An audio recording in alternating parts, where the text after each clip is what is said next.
So welcome. Every morning we read from Shastra.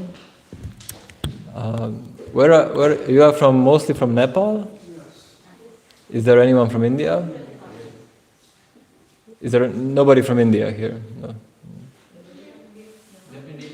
You're from India? India, Punjab? Where? Punjab, okay. Namaste. Hare Krishna. Welcome. So every morning we read from Shastra, either from Srimad Bhagavatam. Have you heard about Srimad Bhagavatam? Bhagavat Purana. It's from Veda Vyas. But today, on Sunday, we read from Sri Caitanya Caritamrta. It's one Bengali work, Bengali, actually epic or poem, written 500 years ago by Krishnadas Kaviraj Goswami. He's one great poet.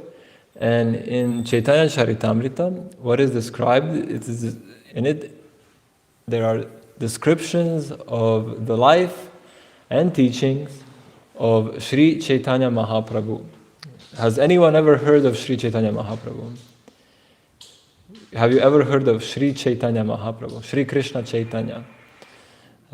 It's not very well known, but in Gauriya Vaishnavism, which is one branch of Brahma Sampradaya, disciplic succession which stems from Lord Brahma, the Swayambhu, down to us. In our branch of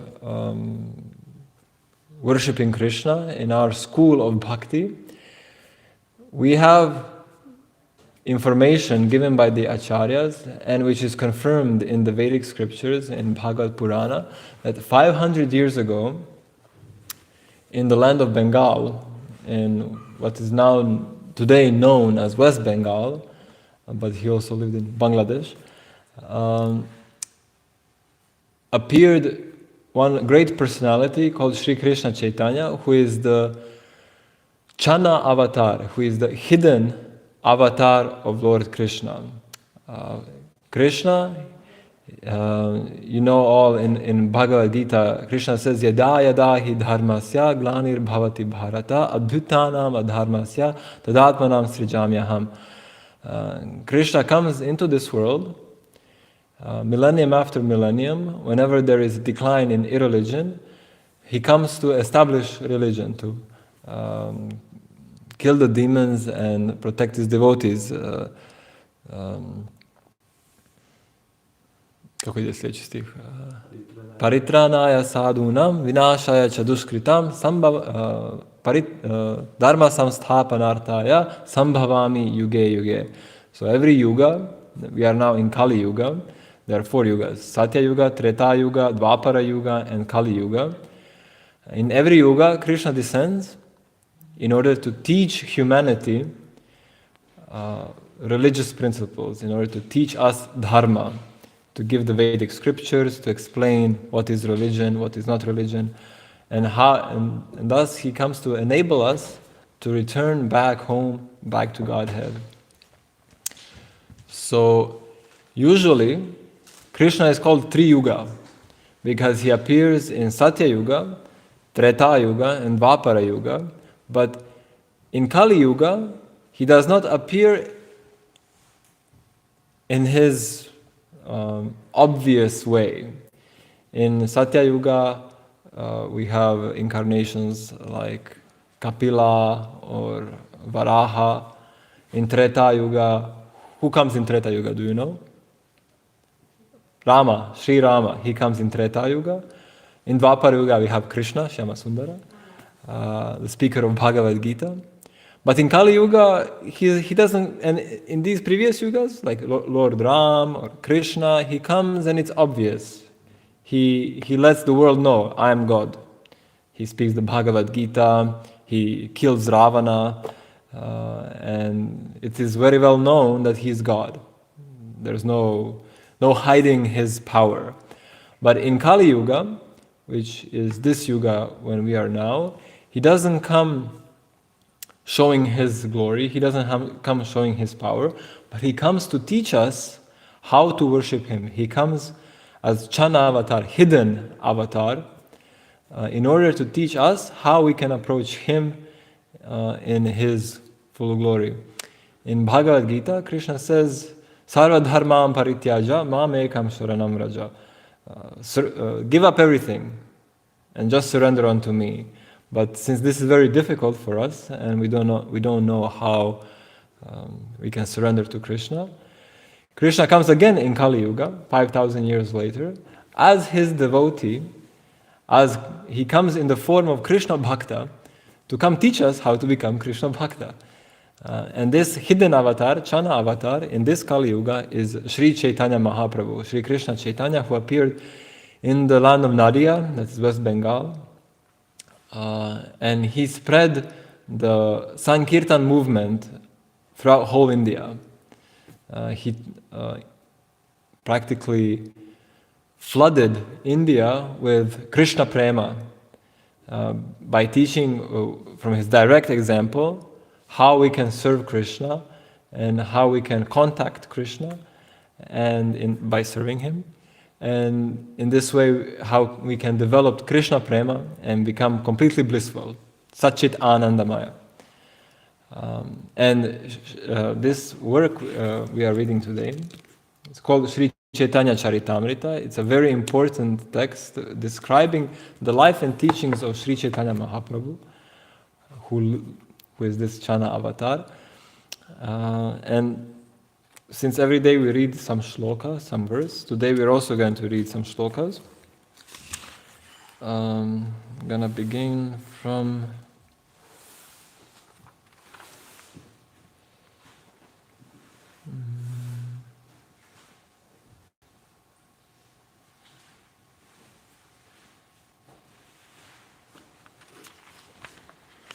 ovdje stoji kao da je 41 već bio pročitan.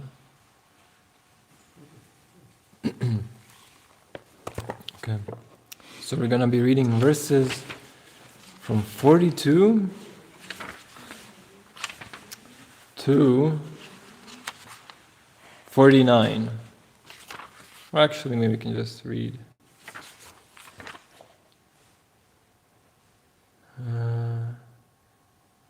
Yeah, okay, 42 to 49. Okay, so this is Bengali. I don't know if you can follow it, but anyway, I don't speak Bengali myself. We try to read to get the idea. So I'm gonna be reading from 42 and up till 48, and we can read 49 together. There are some purpose also.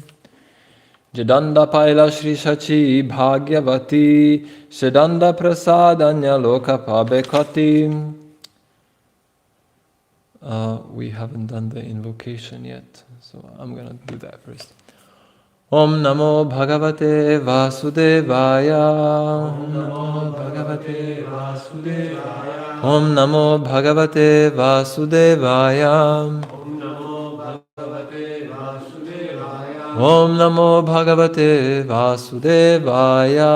Om Namo Bhagavate Vasudevaya. Jaya Jaya Shri Chaitanya, Jaya Nityananda, Jaya Shri Chaitanya, Jaya Nityananda, Jaya Advaita Chandra, Jaya Gaura Bhakta Vrinda, Jaya Advaita Chandra, Jaya Gaura Bhakta Vrinda, Jaya Jaya Shri Chaitanya, Jaya Nityananda, Jaya Advaita Chandra, Jaya Gaura Bhakta Vrinda, Jaya Jaya Shri Chaitanya, Jaya Nityananda, Jaya Advaita Chandra, Jaya Gaura Bhakta Vrinda. Okay, so verse 42 again. Jadanda Paila Shri Shachi Bhagyavati Sedanda Prasad Anya Loka Pabekati. I'm going to be reading in Croatian, but you have English on the screen. Prijevod. Slična kazna je bila dodijeljena majci Šači Devi. Tko bi mogao biti sretniji od nje da dobije takvu kaznu? Smisao. Majka Šači Devi je bila kažnjena na sličan način, kao što je spomenuto u 22. poglavlju Madhya Lile Chaitanya Bhagavate. Naizgled ispoljavajući svoju žensku prirodu, majka Šači Devi je optužila Advaitu Prabhua da je ohrabrio njenog sina da postane sanjasi. Smatrajući tu optužbu uvredom, Caitanya Mahaprabhu je zatražio od Šači Devi da dodirne lotosova stopala Advaita Acharye, da bi se iskupila za uvredu koju je naizgled počinila. Strofa 43. Eta kahi acharya tanre koriya ashvas, anandita hoya aila Mahaprabhu paš. Nakon što je tako umirio Kamalakanta Višvasu, Šri Advaita Acharya Prabhu je otišao da vidi Caitanya Mahaprabhu. Prabhu ke kohena tomar nabuji e lila, ama hojte prasad patra korila Kamala. Šri Advaita Acharya je rekao gospodinu Caitanyi: ne mogu shvatiti tvoje transcendentalne zabave. Ukazao si više naklonosti Kamalakanti nego što obično ukazuješ meni. Amareha kabuje nahaya prasad, tomara charane ami kikainu aparad. Milost koju si ukazao Kamalakanti je toliko velika da čak ni meni nikada nisi ukazao takvu milost. Kakvu sam uvredu nanio tvojim lotosovim stopalima da mi ne ukazuješ takvu milost? Smisao. Ove riječi se odnose na kaznu koju je gospodin Caitanya Mahaprabhu ranije dodijelio Advaita Acharyi. Kada je Advaita Acharya Prabhu čitao Yoga Vasištu, gospodin Caitanya Mahaprabhu ga je udario, ali mu nikada nije rekao da više ne dolazi u njegovu blizinu. Ali Kamalakantu je kaznio, naredivši mu da više nikada ne dođe u njegovu blizinu. Šri Advaita Acharya Prabhu je zato htio istaći da je gospodin ukazao veću milost Kamalakanti Višvasi, zabranivši mu da ga vidi, nego Advaita Acharyi, jer je Advaita Acharyi to nikada nije rekao. Zato je milost koju je ukazao Kamalakanti Višvasi bila veća od one koju je ukazao Advaita Acharyi. Eta shuni Mahaprabhu hasite lagila, bolaya Kamalakante prasana haila. Čuši to, gospodin Caitanya Mahaprabhu se zadovoljno nasmijao i odmah pozvao Kamalakantu Višvasu. Acharya kohe ihake kene dile darashan, dui prakarete kare more vidamban. Advaita Acharya je onda rekao Caitanya Mahaprabhu: zašto si pozvao tog čovjeka i dozvolio mu da te vidi? On me je prevario na dva načina. Shuniya Prabhuraman prasana hoila, duhara antara kotha duhe se janila. Kada je Caitanya Mahaprabhu čuo ove riječi, umu je osjetio zadovoljstvo. Samo su oni mogli shvatiti um jedan drugoga. Sad ćemo zajedno. Prabhu kohe, baulija, ajče, kahe, kara, acharyera, laja, dharma, hani, se, achara. Prabhu kohe baulya aiche kahe kara. Acharyera laja dharma hani se achara.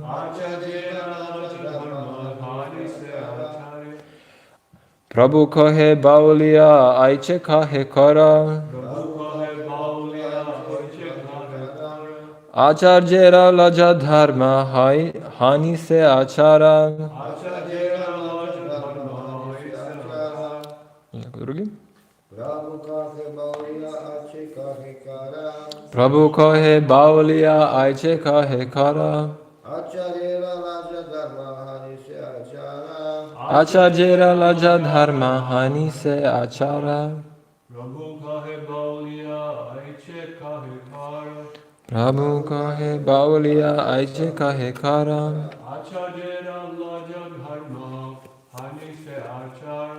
Acharyera laja dharma hani se achara. Would anyone of you like to try read? Oh, okay. Okay. Prabhu kohe. Gospodin je rekao. Baulya. Onaj tko ne zna što je ispravno. Aiče. Na taj način. Kahe. Zašto? Kara. Čini. Acharyera. Šri Advaita Acharya. Laja. Privatni život. Dharma. Religija. Hani. Gubitak. Se. Taj. Achara, djeluješ. Gospodin Caitanya Mahaprabhu je poučio Kamalakanta Višvasu. Kaže, ti si baulija, onaj tko ne zna stvari kakve jesu. Zašto tako postupaš? Zašto si povrijedio privatni život Advaita Acharye i narušio njegove religiozne principe? Smisao. Iz neznanja Kamalakanta Višvasa je zamolio kralja Jagannath Purija, Maharaja Prataparudru, da podmiri dug Advaita Acharye koji je iznosio 300 rupija. Ali je istovremeno izjavio da je Advaita Acharya inkarnacija Svevišnje božanske osobe. To je proturječno. Inkarnacija Svevišnjeg Boga ne može biti dužna nikome u ovom materijalnom svijetu. Caitanya Mahaprabhu nikada nije zadovoljan s takvim proturječnostima koje se stručno nazivaju rasa abhasa ili miješanje jedne draži rase s drugom. To je jednako proturječno kao izjava da je Narayana siromašan, da Ridra Narayana. Oma gyanatimirandasya gyananjana shalakaya chakshurun militam yena tasmai shri gurave namaha Shri Caitanya manobhishtam stapitam yena bhutale svayam rupa kada mahyam dadati svapadantikam Vandeham Shri Guru Shri Yuta Padakamalam Shri Guru Vaishnavamscha Shri Rupam Sagrajatam Sahagana Raghunatanvitam Tam Sajivam Sadvaitam Savadutam Parijana Sahitam Krishna Caitanya Devam Shri Radha Krishna Padan Sahagana Lalita Shri Vishakanvitam Sham Namo Vishnupadaya Krishna Preshtaya Bhutale Srimate Bhakti Vikasha Swaminiti Namine Namo Vishnupadaya Krishna Preshtaya Bhutale Srimate Bhakti Vedanta Swaminiti Namine Namaste Saraswati Deve Gauravani Pracharine Nirvishesha Shunyavadi Paschatya Deshatarine Panchakalpatarubhyascha kripa sindhubhya evacha patitanam pavanebhyo vaishnavebhyo namo namaha Jai Shri Krishna Caitanya Prabhu Nityananda Shri Advaita Gadadhara Shri Vasadi Gaura Bhakta Vrinda Hare Krishna Krishna Krishna Hare Hare Hare Rama Rama Rama Hare Hare Hare Krishna.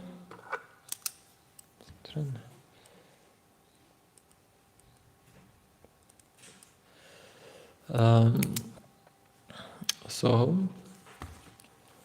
it's a bit to read just like this from scripture when you don't know what happened before, what happens after. It might be confusing, but it is still enlightening.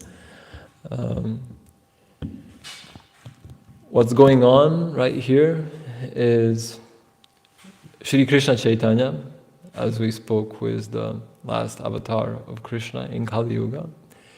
He's interacting with his devotees and teaching them.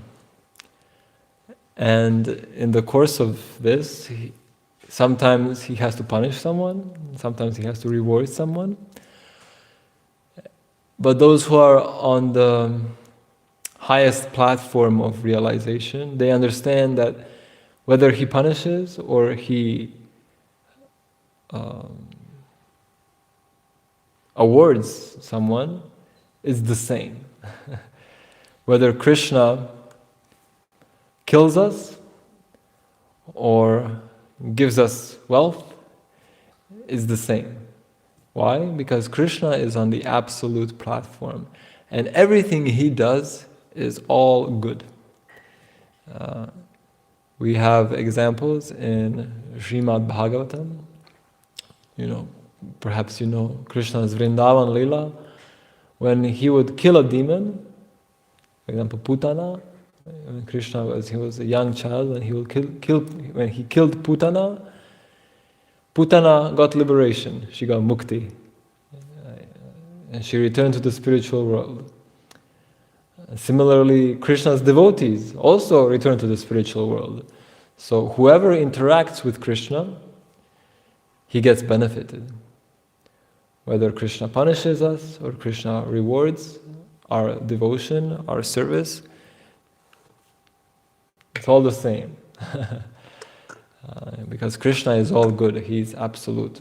Krishna says in the Bhagavad Gita, Samoham sarva bhuteshu na me dveshyosti na priyaha ye bhajanti tu mam bhaktya maite teshu chapyaham. Samoham sarva bhuteshu, that He is equal to everyone. He has no friend, no enemy. In this world we have many friends and many enemies. But Krishna is not like that. Because everybody comes from Krishna. We are all Krishna's children. Krishna loves everyone equally. Even though we are maybe sometimes misbehaved, Krishna still loves us equally. But depending on our attitude, His treatment of us will be different. And that's not normal.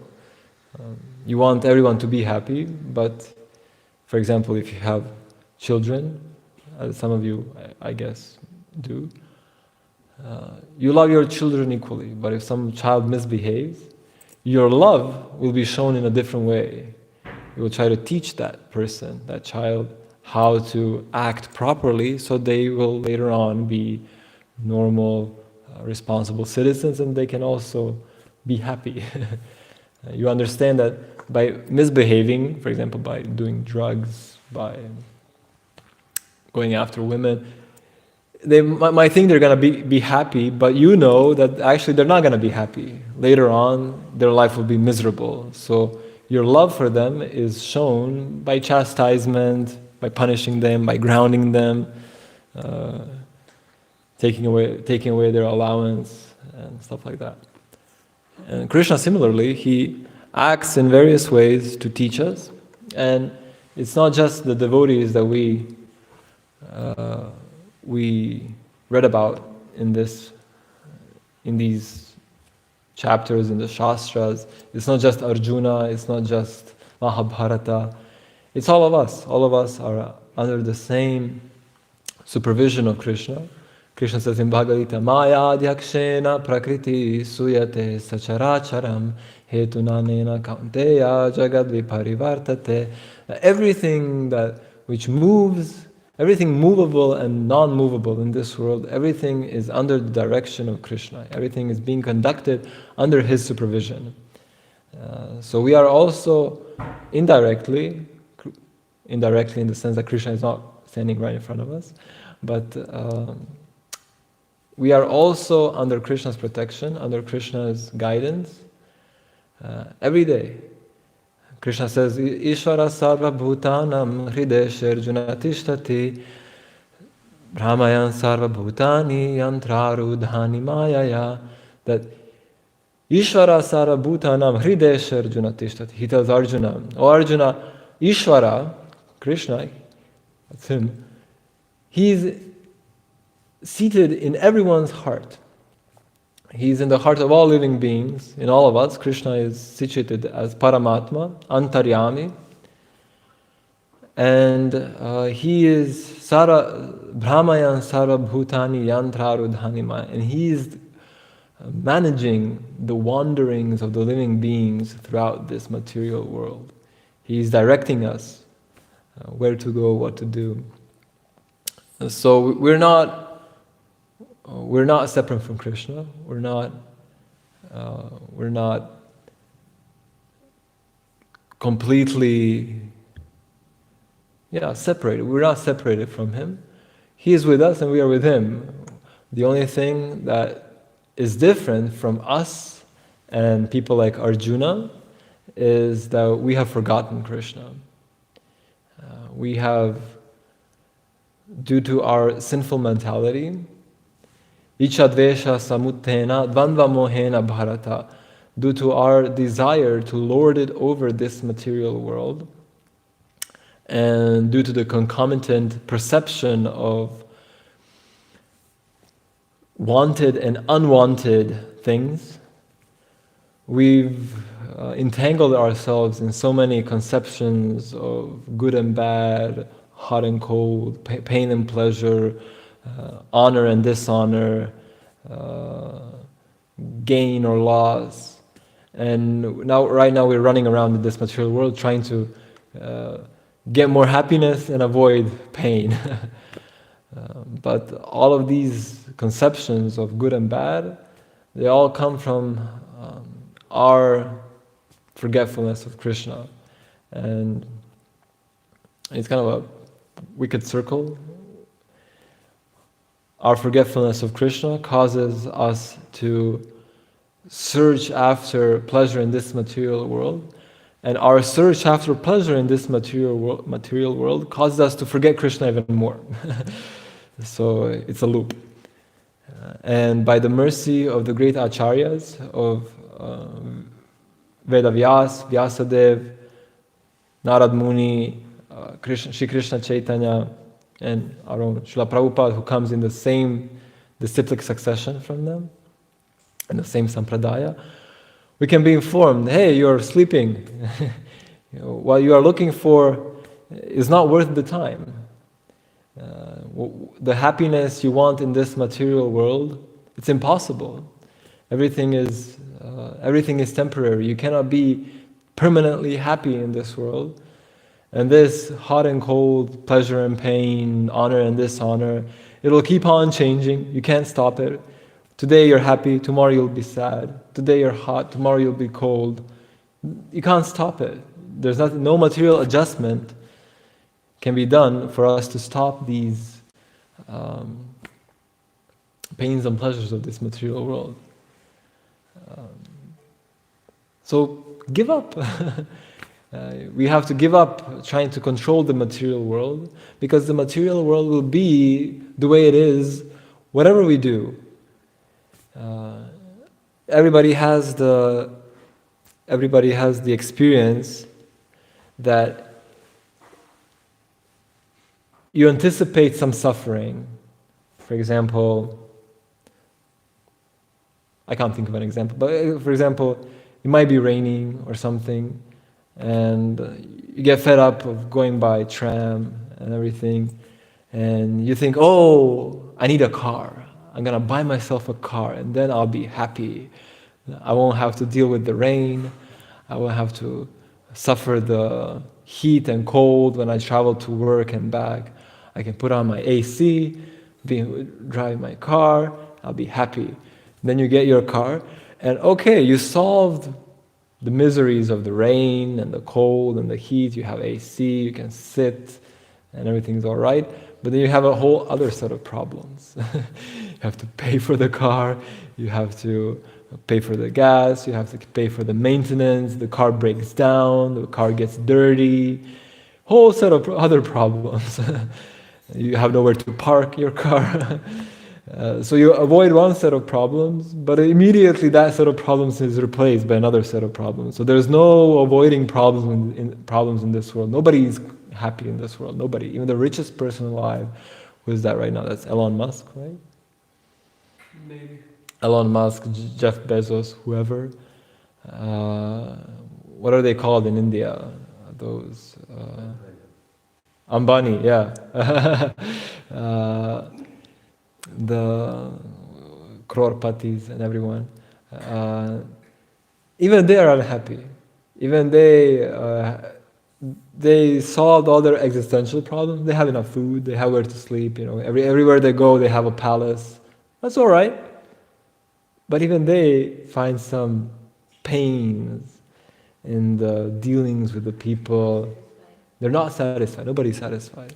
So the acharyas, Krishna, and the scriptures, they come to teach us, give up.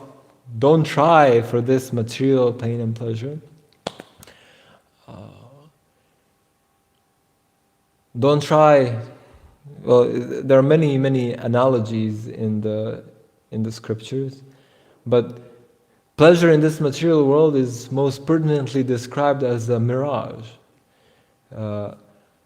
When an animal sees a mirage in a desert, he thinks there's water, and driven by his thirst, driven by his trauma, he runs after the mirage and dies because there's no water there. Similarly, we are all running after some imaginary pleasure in this material world. but we end up dying, and that's it. And then we get born again, and then we run again after this illusory pleasure, and then we again die. And then again, birth, death, old age, disease. We have over and over again suffer this material existence. But the Vedas, they're there to teach us that we don't belong in this world and that we can never be happy in this world. Our greatest self-interest is to return back home, back to God, back to the spiritual world. This world is temporary, but Krishna explains in the Bhagavad Gita, Parastasmatu bhavonyo vyakto vyakta sanatanaha yaksa sarveshu bhuteshu nashyatsu navinashyati avyakto kshara ityuktas tadhama paramam mama tadhama paramam mama yam hi prapya. I'm forgetting the verse. It's in the 8th chapter of Bhagavad Gita. You have Bhagavad Gita at home? If not, you can get here. We can do that later. Because it's very important to read Bhagavad Gita. He says, Yam hi prapya, I cannot remember. Yam prapya na nivartante tadhama paramam mama. Krishna explains that above this material world, there is another world. This is not the only world in which we can live. We as spiritual souls, we are actually meant to live in the spiritual world, not in the material world. And this spiritual world is unmanifest, means that we cannot see it right now with our material senses, but it still exists. It's eternal and transcendental. It's never affected by this material world. This material world is created, maintained, and then destroyed after some time. But the spiritual world is eternal. It's not affected. It's never created, never destroyed. Whatever happens here, the spiritual world remains as it is. And it's never destroyed. And Krishna says, is the supreme destination, the supreme goal. What does that mean? Paramam gati. The supreme destination means that is the end goal of all religious and spiritual practice, to return to the spiritual world. That is the supreme goal of all spirituality, all Vedic scriptures, all religions in all the countries across the world. And if you study, I don't know if you ever read the Bible or the Quran, in there also it is described that after this world ends, we are supposed to go somewhere else. It's not very well described maybe in some other scriptures as it is in Bhagavad Gita and Srimad Bhagavatam, but the same idea is there. All the religions, all of them lead to this same goal of us returning to the spiritual world. But the way we can return there is not by manipulating this material world. The scientists, what they're trying to do, and the modern man, they're trying to become happy and they're trying to understand everything by manipulating matter, by their microscopes, telescopes, equations. They're trying with their own strength to understand this material world, subjugate the material laws, and thus become controllers of everything, and they think that by doing so they'll be peaceful, that they'll be happy. But as we described previously, this is impossible.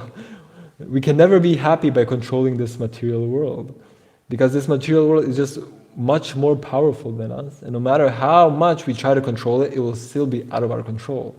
Things will change and we'll be again suffering. Even if we arrange everything that is just the way we want it, still there'll be at least some psychological suffering. We'll be unhappy. So the way to do this, the way to return to the spiritual world, is to give up this idea of controlling anything, really. What we have to do is we have to surrender to the actual controller of everything, that is Krishna. Krishna, he is the one who is controlling, he is the one who is enjoying, he is the one who is dictating, he is the one who is overseeing everything.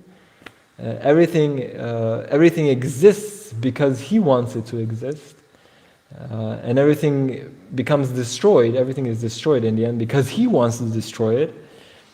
So he is the supreme controller. He is the Parameshvara. We can be Ishvara, we can be the rulers in our own small way, in our family, our house, our car, we are some kind of Ishvara. And above us is our boss, the president, Modi, I don't know who is, in Nepal you have some king back? He's not back yet. Okay. Okay, anyway. And there are bigger Ishvaras, and then you have Surya, Chandra, Vayu, Varun. There are even greater Ishvaras, but the supreme Ishvara is Krishna. And everybody else is under his control.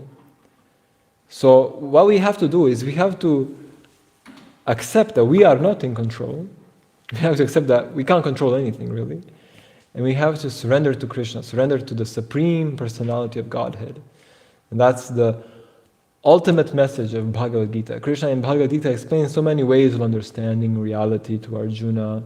You have karma yoga, jnana yoga, dhyana yoga, various types of yogas. But in the end, Krishna tells Arjuna, okay, I explained everything, but my supreme instruction, best advice I can give you, just give up. Give up on this controlling mentality. Sarva dharma parityaja. Give up all these dharmas, all these ways you think you're gonna be happy. Mam ekam sharanam vraja, and surrender unto me alone. Aham tvam sara papebhyo mokshayashyami ma shuchaha. I will protect you from all calamities, from all sinful reactions. Do not worry. Ma shuchaha, Krishna says. You don't have anything to worry about. And Krishna says that those who do so, those who surrender unto him, machita sarva durgani mat prasada tarishyasi. Durga, we've heard of this name in relation to Kalima, and the wife of Lord Shiva. But Durga, the word means obstacle or fortress, something to ward off, to prevent. There are various takes on that. And Krishna says, Machita sarva durgani mat prasada tarishyasi. Those who are always surrendered to Krishna, they overcome all obstacles in life by his mercy. What does it mean to surrender to Krishna? It means to serve Krishna in the process of bhakti yoga, which is quite easy actually compared to the processes that were recommended for the previous ages like Satya Yuga, Treta Yuga. In Satya Yuga you had to meditate for 10,000 years. We can't do that right now. It's a bit difficult. Treta Yuga, you had this yagya. You had to sacrifice so many gold and ghee and anna and everything. We're not that rich. We can't do that right now. In Dvapara Yuga, there was archana, deity worship. And today we are all muchi. We're not clean enough to do that. No, we have the right Brahmin who can chant the mantras. But in this Kali Yuga, the way of bhakti is the easiest way. Shravanam kirtanam Vishnu smaranam padasevanam. All we have to do is use our daily activities, what we're doing already, use that in Krishna's service. What are we doing already? We're using our phones. We're using we go to work. We eat, we sleep, we think, we say so many things. What we have to do is use these same propensities that we have, use them in Krishna's service. How? Well, instead of reading all sorts of nonsense on the internet and hearing all nonsense news and whatever people hear about right now, sports, cricket, we should hear about Krishna. Shravanam. We should hear the message of Krishna. Hearing means hearing by our ears, and it can also mean reading books. Instead of reading so much nonsense on our phones, we can read Bhagavad Gita, Srimad Bhagavatam, Krishna Grantha. We can read about Krishna. And thus, actually, we will be doing the same thing. We'll just be hearing and reading, which we are already doing. So it's nothing difficult to do. We're already doing it. But we will be connecting with Krishna. Second, Kirtanam. We speak so many things and discuss so many things with other people. We should use this propensity of speaking, of glorifying, of using our tongue for glorifying Krishna, for doing Krishna Kirtan. Best way, most potent way of Krishna Kirtan in this world, in this age also, is chanting the Maha Mantra. Hare Krishna, Krishna Krishna, Hare Hare, Hare Rama, Rama Rama, Hare Hare. We can do this constantly. There is no inhibition. You can do it while you're driving, while you're eating, while you're working, while you're running around, shopping, whatever. Always chant Hare Krishna. It's the easiest way. And we are doing something we are already doing. We're already using our tongue every day for speaking so many nonsense things. But we can use our tongue for speaking Krishna Katha, for vibrating the holy names of Krishna, Krishna Nam, and for describing the beauty of Krishna, the pastimes of Krishna. There are so many songs describing the pastimes of Krishna. We can sing them. We can also use the tongue for eating Krishna Prasad. Every day we are eating, so it's nothing difficult to do.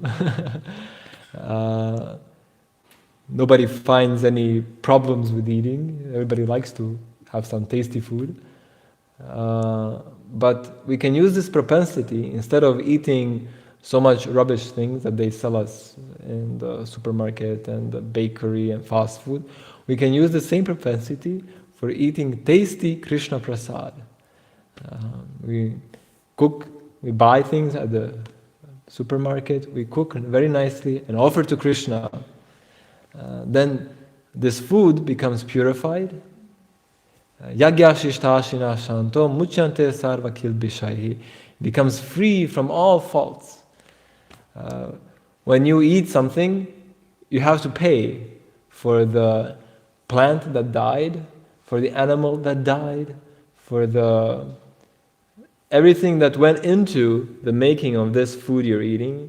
You have to karmically pay. You have karma that you have to pay later on for that thing. If you eat animals, in your next life you will have to be born as an animal and die the same way that animal died, called mamsa. Mamsa. It's a very pertinent word. Ma means me, sa means you. Now I'm killing you, next life you will kill me. So by eating all these, by eating animals, by eating plants even, we have to pay later on. We have more guests there. Okay. We're gonna have to pay. Yeah, but I think the door is here. We're gonna have to pay. But by eating, and so this is a fault, great fault. We think we're enjoying, we think we're having nice food, but but later on we'll have to suffer. We'll have to die. We will have to repay this debt we owe to the plants and animals.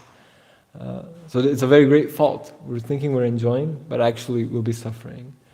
And the way this fault can be removed is by offering food to Krishna. Cooking for Krishna and offering to Krishna, we give this same food to the owner of all living beings. He is the one who created all the plants and animals. Everything belongs to him. And when we offer the food to him, they become muchante sarva kilbishai. They become free from all these faults. And when we take the food, not only do we not have to pay back the debt, but actually we get purified. We get freed from all sins just by eating this food. Our karma is destroyed by eating Krishna prasada. So in this simple way, to sum things up, by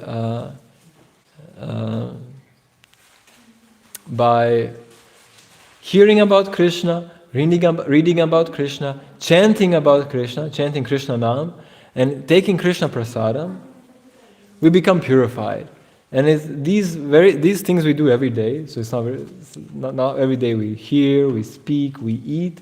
If we can only engage these same propensities in Krishna service, our life will be successful. And at the end of this life, we will go back to Krishna. We will attain the supreme destination because we will become purified. So that is the purport of Bhagavad Gita, Caitanya Caritamrta, and all the Vedic scriptures. I'm gonna stop there. Please take this seriously. You can get a Bhagavad Gita here, read it every day, chant Hare Krishna. If you have a japa mala, if you don't have, you can do it on your fingers. We can teach you how to chant, count, and you can make your life successful. Especially you who are born in the land of Dharma. You were born, your family already taught you when you were young about this Krishna and Rama and everything. So it's nothing new to you. All you have to do is take it seriously.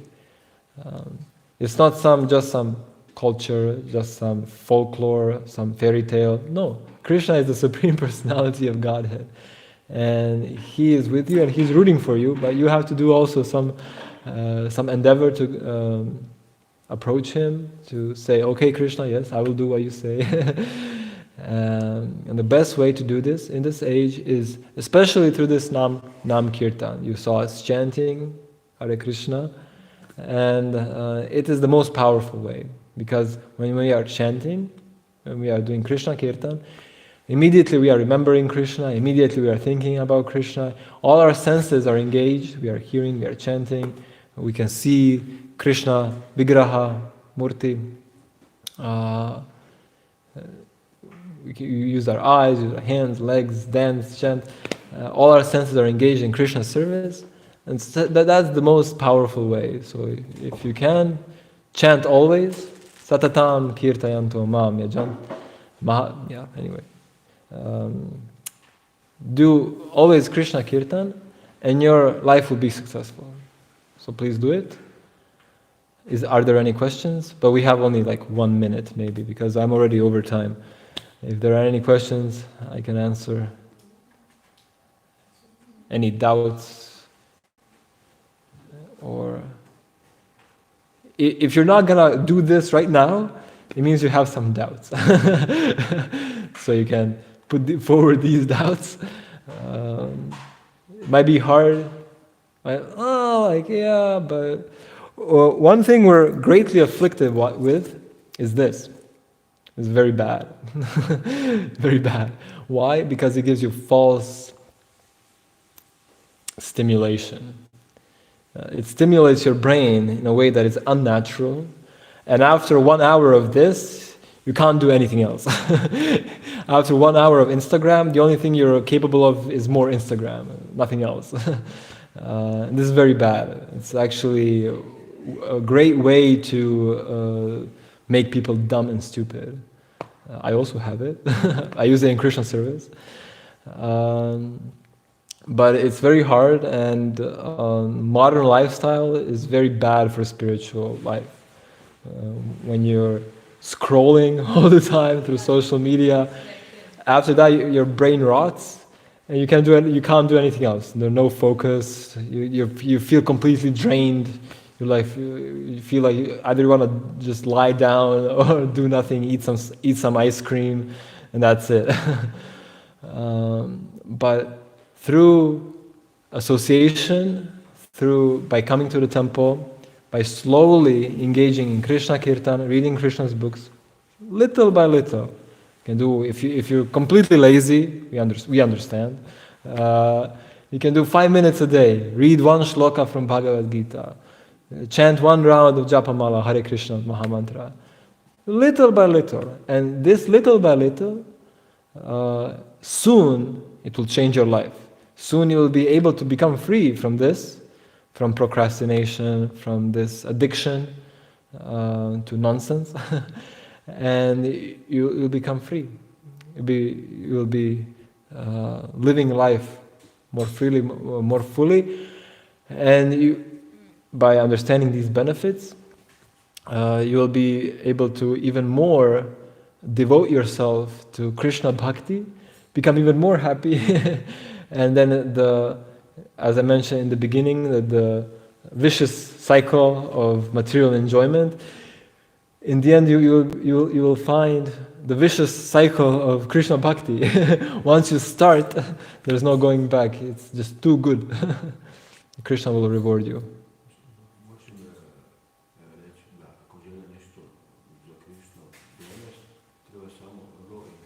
Okay. Yeah, and humble request. If you want to give some present to Krishna, some food, best that if it's raw, like flour, or sugar, or fruits and vegetables, because here for Krishna we cook. The Brahmins, they cook in the kitchen for Krishna, and then we serve to Krishna. So best if you can bring some fruits, vegetables, rice, Krishna.